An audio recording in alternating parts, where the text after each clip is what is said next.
Mas Adi, saya mau lihat dalam kan penting sekali nih dalam situasi krisis itu juga menjaga stabilitas politik dalam negeri, ya kan? Karena kebijakan-kebijakan terkait dengan mengantisipasi krisis yang dilakukan oleh pemerintah melalui presiden dengan kebijakan luar negeri itu juga pro kontra.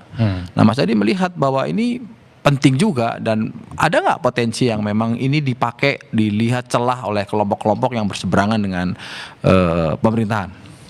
Iya, pastinya situasi gejolak global itu kan dalam banyak hal turut mendinamisasi bagaimana respon dan sikap pemerintah terkait dengan kebijakan-kebijakan domestik.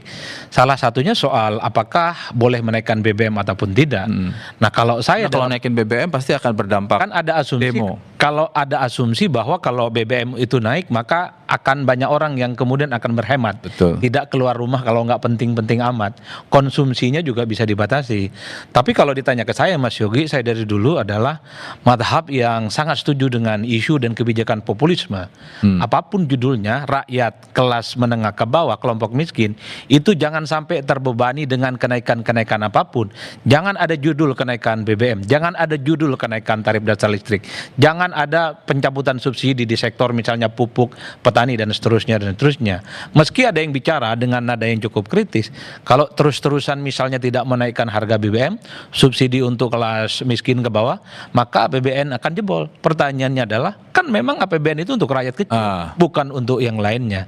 Jadi Pak Prabowo itu ketika memilih untuk tidak menaikkan BBM, bagi saya ini adalah mata rantai bagaimana Prabowo itu memang mempertahankan kebijakan di samping juga populismenya menjaga itu. Stabilitas politik dalam negeri. Kalau kita mendengarkan pidato Pak Prabowo, ya duit negara itu memang diperuntukkan untuk orang miskin, bukan untuk yang lainnya. Baik. Kalaupun toh IDN itu agak mentok-mentok, APBN kita agak mau jebol lah kira-kira begitu. Kalaupun toh mau dinaikkan, memang untuk kelas menengah ke atas. Yang saya kira memang saatnya mereka untuk berkontribusi untuk bangsa dan negara. Minimal tidak membeli BBM bersubsidi. Saya ke Mas Fitra lagi. Bakom dan pemerintah lah khususnya. Apa antisipasinya? Ini kan prediksi nih.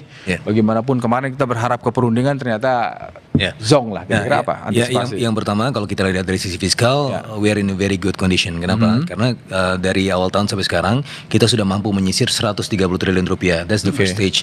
Nah, yang berikutnya bisa disisir lagi sampai 100 triliun rupiah tambahan, jadi 230 triliun rupiah. Belum ditambah lagi dengan saldo anggaran lebih yang kita all in all punya sekitar 450 triliun rupiah yang bisa digunakan juga ya nanti dengan persetujuan DPR tentunya 100 triliun tambahan, tidak mesti harus semuanya dipakai ya, 100 triliun tambahan itu bisa digunakan sebagai buffer. Jadi kita udah ada multi layer. Nah, yang dibutuhkan untuk subsidi dan kompensasi energi tanpa harus menaikkan harga BBM itu berapa sih? Nah, pemerintah sudah men-set ya, kemarin Pak Purbaya sudah men-set $100 per barrel. Nah, yang bisa kita maknai juga harusnya sebenarnya sampai sekarang ini ya, year to date harga ICP itu baru $74 per barrel, di mana asumsi makronya 70. Jadi tidak jauh-jauh gitu kan kalau kita average dalam 3 bulan terakhir. Nah, tapi kalaupun sampai $100 per barrel itu duitnya udah ada. Nah, itu yang pertama. Jadi tanpa harus mana itu duitnya, Mas? Kalau sampai $100?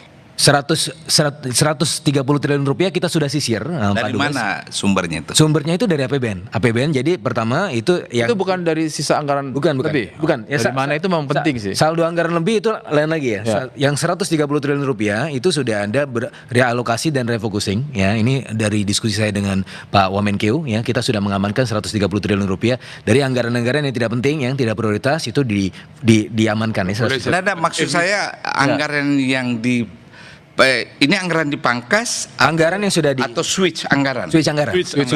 Efisiensi di kementerian lembaga tertentu, termasuk dana transfer ke daerah juga dipakai ini, dialokasikan. Transfer ke daerah kan sudah ada di plan ya. Betul. Secara umum kalau kita sisir ke kementerian-kementerian, ada anggaran-anggaran misalnya, ada ATK ini puluhan triliun buat apa? Gitu kan itu jadi 100 triliun tadi itu dari situ. Kedinasan itu buat apa jalan-jalannya efisiensi kalau nggak ada keuntungan ekonominya. Itu kita sudah amankan on hand 130 triliun rupiah dan bisa dapat 100 triliun rupiah lagi. Jadi buffer itu memang hebat. Menteri Keuangan langsung di bawah beliau.